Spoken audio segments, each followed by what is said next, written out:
Hello there, fellow denizens of the internet. My name is Chase Taylor DM, and today I'm going to be talking to you about why Star Wars The Force Awakens was a bad Star Wars movie and a bad movie in general. Even though it copies a lot of tropes from Star Wars Episode 4, A New Hope, the original 1977 Star Wars, even though it copies so much from it, it flops on everything that it tried to accomplish. And here's why. Not the standard, like, oh my gosh, the Star Killer base was too OP, it's kind of dumb because it's a bigger Star Wars, Death Star.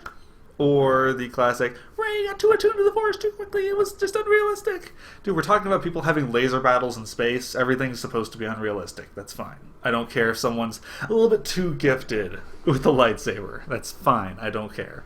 And my camera needs to focus. Thank you. But before I can talk about why Star Wars The Force Awakens sucked as a movie, I have to talk about why Star Wars Episode 4, A New Hope, the original 1977 Star Wars, was such a good movie. And it all has to do with this little orb right here that does all this kind of fancy stuff through the movie and is the focus of the movie.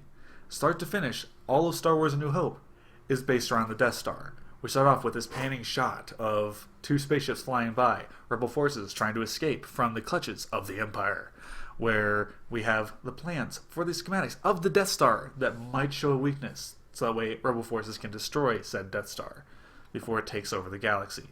But sadly they get captured, and they have to jettison some droids down to Tatooine, which they inevitably run into Luke Skywalker, and then Bipartisan 2, our only hope, Obi-Wan Kenobi, who then gets together a ship to go and take the plans to Alderaan, where the rebel base is.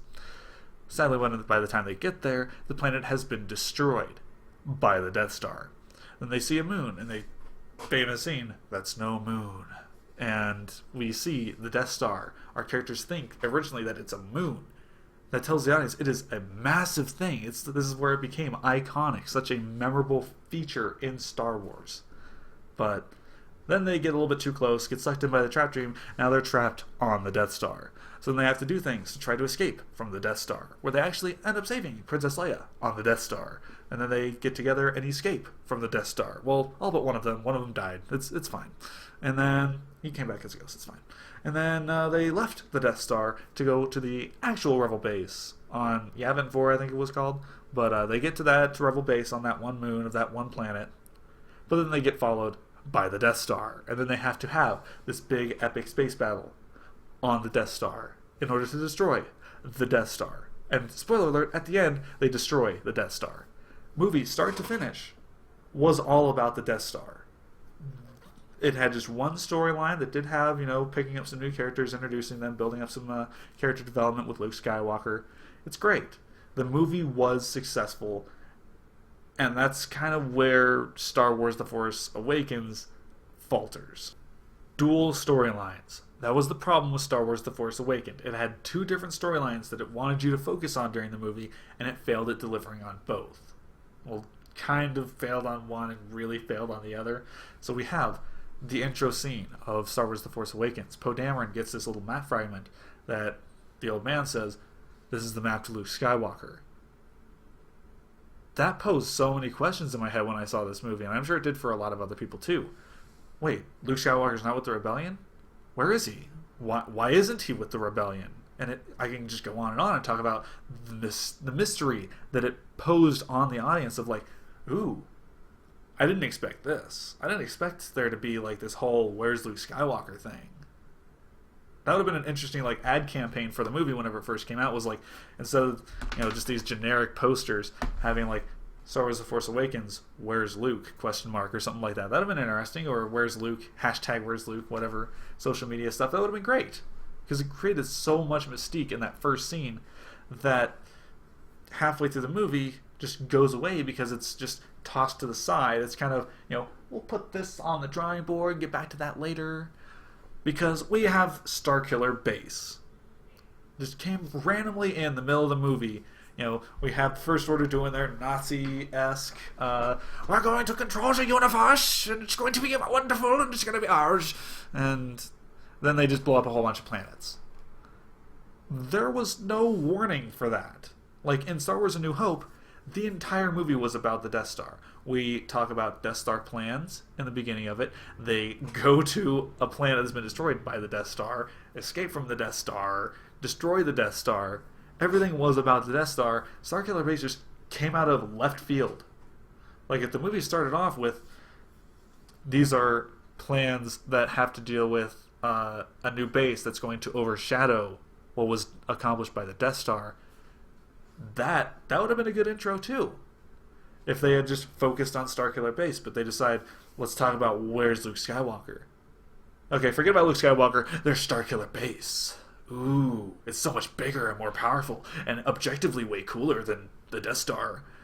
No, it's not cooler, because it feels like it was sticky note tacked on to the movie because someone was like, it'd be really cool if we just had a bigger Death Star in the movie. You know what? The movie kind of feels like there's a mom watching her two kids fight over whether they're going to play cops and robbers or cowboys and Indians. But then she comes in and says, well, boys, why don't you, I don't know, play cops and Indians? Yeah, that's what you should do. And the boys just kind of look at each other like, I guess? And by the end of the game, they make it work, but they both realize it was not going to be nearly as fun as if they had played just cops and robbers or just cowboys and Indians. The movie just felt like it couldn't decide on its story that it wanted to tell. Nothing truly grandiose about either storyline really came to fruition because both of them felt like they were really lackluster. Whenever you watch the original Star Wars movie, you see the entire movie is about the Death Star. So whenever the Death Star is destroyed, it feels like a nice bit of completeness to it. You finally have the resolution that you were looking for the whole movie long. Versus Force Awakens, just randomly in the middle of the movie, oh, there's a Starkiller Base. I guess we have to destroy it. It's bad, I think. Yeah, destroyed planets, it's bad. And then when it's destroyed, it's kind of like, okay, thank you, I guess. And then it finally picks up at the very end with the literal cliffhanger of Luke Skywalker on a cliff. Just no speech, just... And that's it. That's the entire resolution to the Luke Skywalker storyline in the beginning of the movie. It just felt like I was getting really blue-balled by the time I finished Star Wars The Force Awakens, because it didn't really wrap up on either storyline. One just... It offered it. We found Luke Skywalker. It technically completed it. And just left it at a cliffhanger. Sure, I'll let it have a pass. But then it has this other storyline of Starkiller Base. And it just wasn't satisfying to watch. It didn't leave me with the impression of, man, that's Starkiller Base. I can't wait to have a lunchbox with Starkiller Base on it. I really want my Starkiller Base Lego set. No one cares about Starkiller Base. No one's going to remember Starkiller Base. It was one of the least interesting things in the Star Wars universe. Overall, Star Wars The Force Awakens was just a movie that was confused about which storyline it wanted to go with. It tried to do both, and it didn't really pan out too well. I decided to do this video today because of the fact that the Star Wars The Last Jedi trailer just came out today, and I thought, you know what, now's a good day to post this video. Might as well start going ahead and post some videos on my channel. So if you like the video, please like, favorite, subscribe, share the video on social media, share it around. And if you have any sort of comments as to other things that The Force Awakens did wrong or things that it did right, please post it in the comment section below. I'd love to have discussions with you guys about Star Wars. I'm a big Star Wars fan, as you might be able to tell. And there's things you can't see, but I'm a big Star Wars fan.